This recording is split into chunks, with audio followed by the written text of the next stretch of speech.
Labadiena. Labadiena. Šiandien ką mes parodysim? Įdomaus mūsų Visų sodininkams. ieškoma, bet pamiršta augalą Putiną. Pamiršta.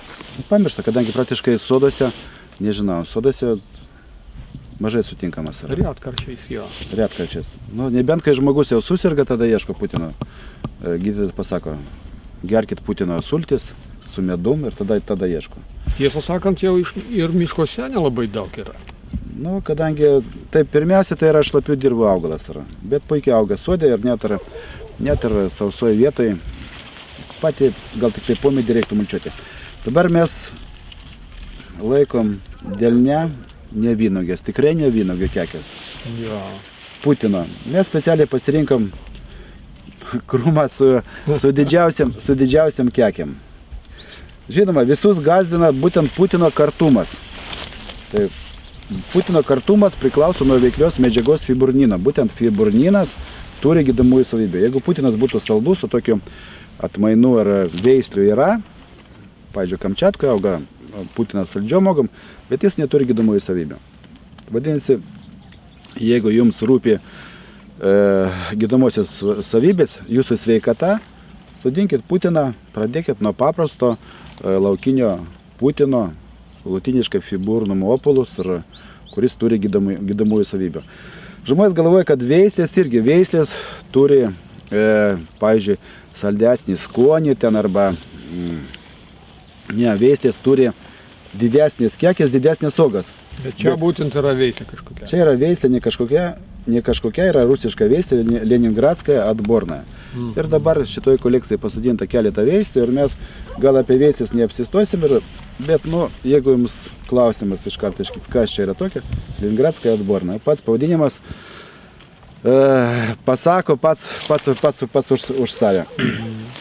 Dabar taigi visus gąsdina kartumas ir šviežia uoga yra nevalgoma ir, pavyzdžiui, jeigu literatūrai pas mus Lietuvoje tai rašoma, kad turi vaistinių savybių.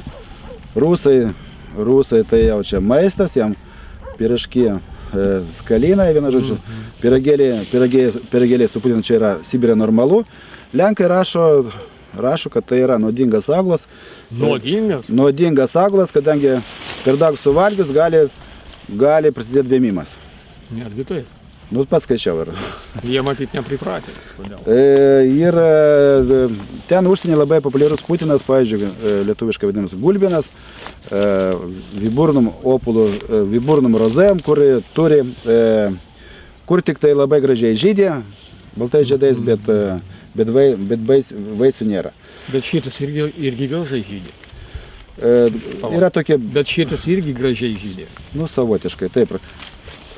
Bet kiekvienam lietuviui svarbu, kad būtų kažkokia tai nauda. Tai ką daryti su Putinu? Apart to, kad yra labai dekoratyvus, apart to, kad jis gali augti šlapiuose vietose, iš uogų galima virti labai skanią uogienę.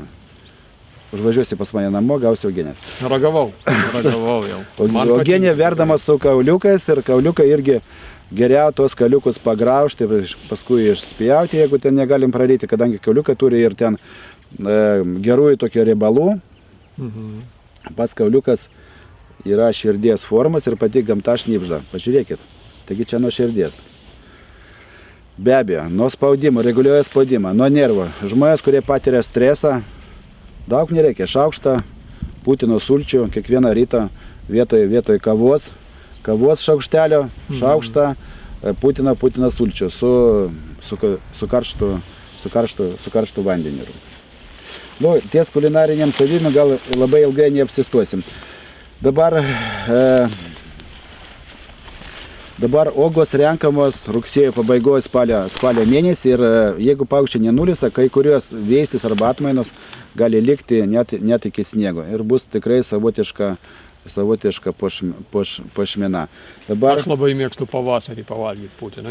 Pavasarį tikrai gal pas jūs ten miškų ten nėra pas mus, tai nes tikrai... Nelieka iki pavasario. Dabar kokie dar ypatumai?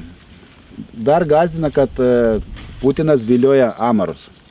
Visgi tai yra augalas, matom, kad amarai buvo pažeidę lapos truputį, bet nematom čia tokį kažkokį katastrofinį pažeidimą. Visgi gal reiktų vieno purškimo gal ir reikia. Čia darytas buvo purškimas. Nu ką tu, neturėš laiko tam. Ir nieko baisaus. Ir nieko baisaus, matot, krūmai nėra tragiškai pažeisti. Taigi yra toks kaip ir augalas pritraukiantis. Pastebėjau, jeigu augalai prie pat namų, kaip ir, pavyzdžiui, ir kopūstų negalima prie pat namų auginti ir suvalgo kenkėjai. Taip ir Putinas prie pat namų pastebėjo, kad labiau pažeidžiamas kenkėjais. Dabar klausimas, kokį dirvą mėgsta?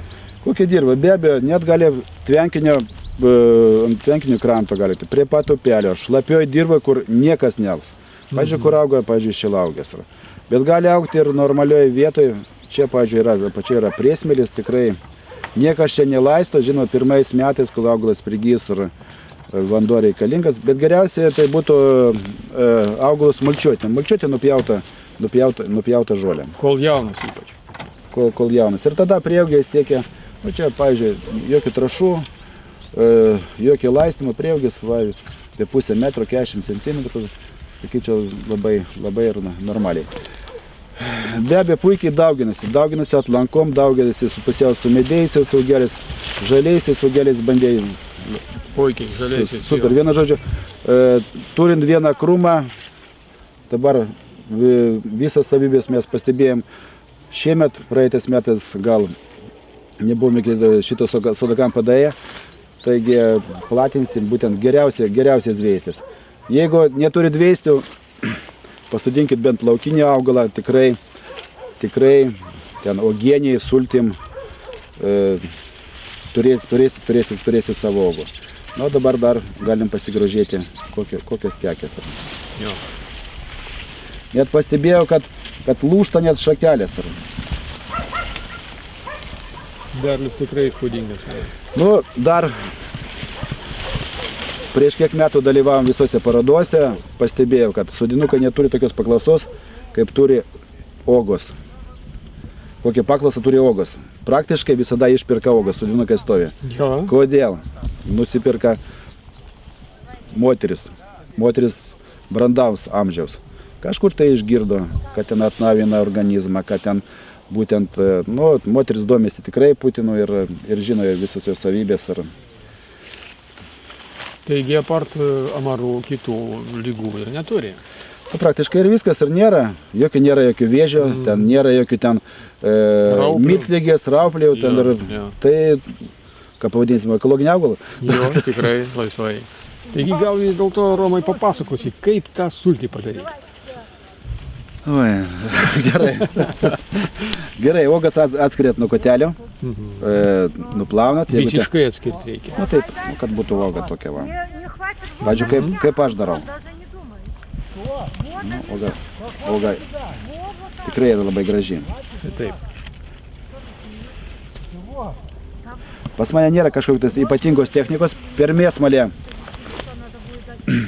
praleidžiu visas uogas, gaunasi tokia kaip tyrė.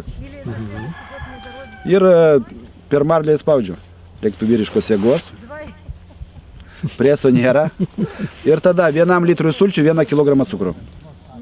Litras sulčių, kilogramas cukrų. Taip. Ir kuo ilgiau sultis stovi, tuo skaniau. Paskui net pasidaro tokie drebučiai. Nevirt nereikia. Nieko nereikia virti. Ir paskui pasidaro drebučiai. Žinoma, geriau, jeigu laikysit šaltoj patalpoje. Drebučiai labai skanus, pikantiško skonio, kurių negali daug suvalgyti, bet pastoviai norisi. Čia įdomu. Daug, paskui neturėsi žiemai. Ir labai naudinga. Nu, šiandien buvo svečiai pas mane ir ten žmogus sakė, turėjom insultą. Ir pavaišinau arbatą, Putino uogienę, viskas, jis kiekvieną kauliuką iščiulpė, vienu žodžiu, labai skanu. To ir jums linkime paragauti, neatsisakyti ir kasmet virti sultis, tai gaminti sultis uogienės. Sodinkit ir auginkit. Iki. Iki.